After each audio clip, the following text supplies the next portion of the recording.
So,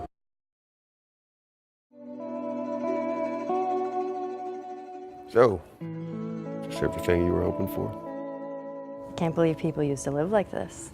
Everything's so fancy. Yeah, we had things pretty good back then. Here we are. Here we are, a very fancy hotel. Very fancy hotel. Can't believe people used to live like this. I know, or people do live like this. I can't believe we're living like this right now. I know. We're a year later. I know. A year has come and gone. It's been a crazy year too. Yeah. I remember the first night when the Naughty Dog had the launch party, and you know, obviously we had seen a little bit of the game, but we hadn't actually. Neil, as we were walking out to the car, he's like, "Wait, I have something for you guys." And he reaches into his car and he pulls out 2 copies of the game. I think we were originally just like, "Okay, good night, we're gonna leave." And Oh, thanks, bye. No, we're playing this right now. It was like, know. we at least had to play through the prologue. Yeah, because we got to your apartment. Yeah. We were all there, popped it in. I remember what you said, which was so cool. You were like, "I can't believe this is happening. Like, I'm not seeing the Naughty Dog logo. I'm not seeing, this isn't happening." It was like this really surreal moment. What did you think? I mean, you've clearly been around this for so long, as far as like working on sets and being in this industry. What did you think when you first saw this? I remember when I first walked onto the mocap stage, I was nervous because I didn't realize. Yeah, so I think you walk in there and you're surrounded by 180 cameras. Yeah. So already you just feel like everything's like right on you. So that was the first time I wore the suit, that awesome suit, and then we started casting for Joel, and then found a couple guys, did a motion capture audition with them, and they weren't right. The guy that came in right before you, he was great, and I'm sure you know the story now, but we were doing a scene where it was very sort of heated, and sometimes, as you know, a lot of my frustration or anger will come out physically, Right. which I think with some actors that can not be a good thing, and I should learn to be careful with that, but I'm a bit impulsive. So I pushed him, and then he's just as impulsive as I am. He pushed me back. and I fell down, and I remember I got up and I was like, "You motherfucker." And then, like, you know, Neil and everyone was like, okay, because I was just like, "All right, we're gonna do this. I'm totally gonna fight this motherfucker." And we're like ready to do this audition scene. And I was like, "Okay, this is just not right." That would have been a different Joel and Ellie. It would have been a different Joel and Ellie, very combative and maybe not the kind of feels that they were going for. And then you came in and you were like, "Hi," and you were just so refreshed, and I was like, trying to calm down, and you were like, "I want to give you a hug." And then I felt like a child when their parent hugs them. I wanted to start crying because I was like, but it just I could see instantly. on you. I mean, it was.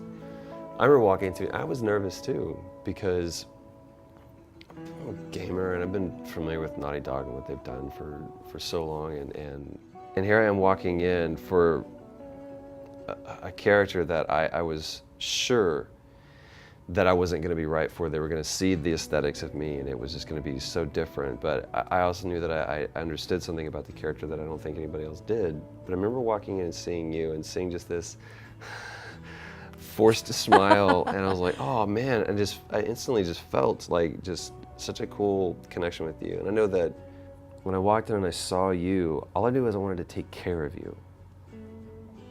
And not that you needed to be taken care of, but that I wanted to take care of you. Yeah. And I could get mad at you, you could piss me off, but at the end of the day, I still wanted to take care of you.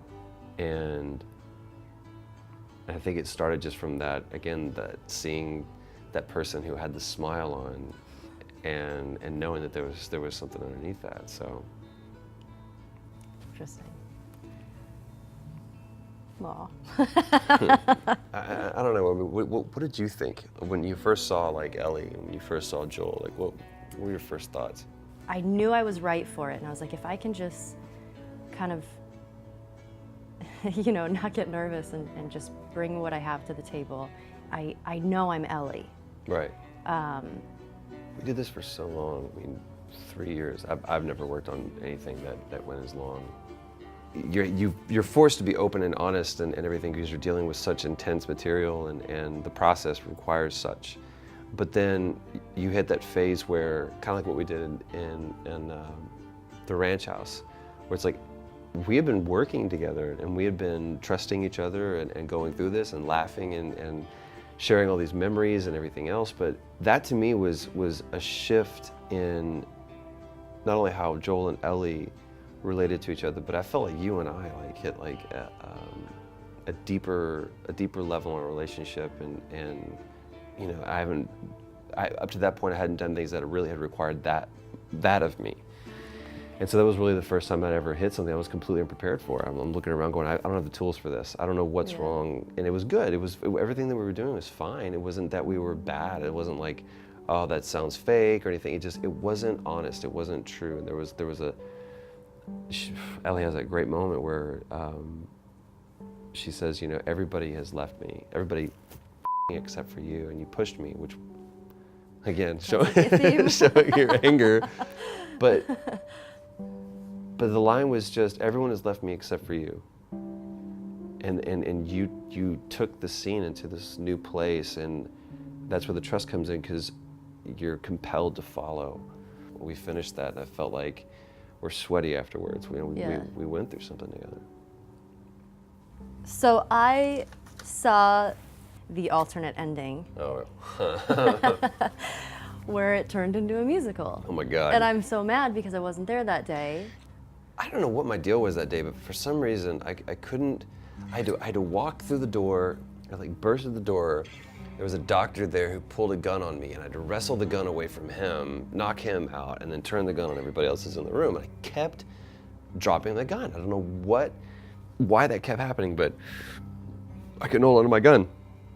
And so we were going through it again and again and again and again.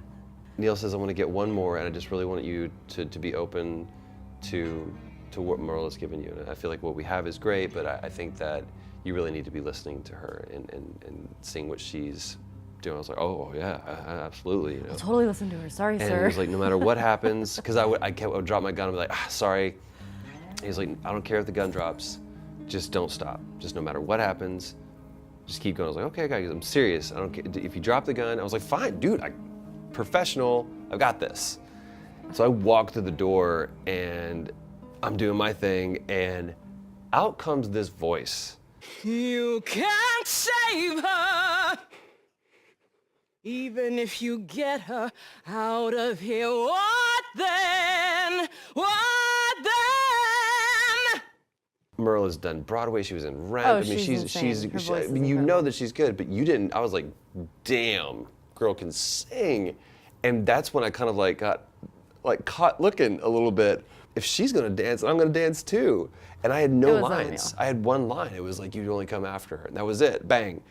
No lines.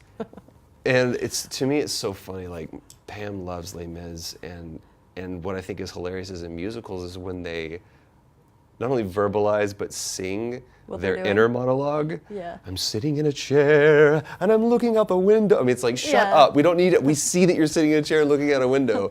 And so Joel starts going into this whole inner monologue of what So he's good. thinking, what he's doing. What am I feeling? So much confusion. I've got a man in my arms and a girl with a gun to my head. But there she is on the table. My favorite is the moment she starts singing, because you're so into it, and then she starts singing, and you're like, you have this look on your face like, what's happening? That's me But going, then holy shit, she can sing. she's finished, and then you're like, instantly, you're like, I'm gonna go over here, and I'm gonna go get Ellie. I was like, this is unreal.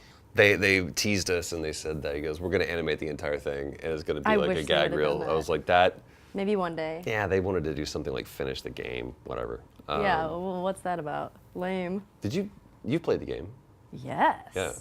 I played through it twice. played through it twice. I can't wait to play it through again on the PS4, because I feel like since it's been a year, I wonder what I'm gonna remember, or I'm sure there's gonna be some new stuff that I'll see. they've got a copy. Should we go play it? You wanna go play it? I'm gonna play the game. I don't know what you guys are gonna do. You guys are gonna play the game right now.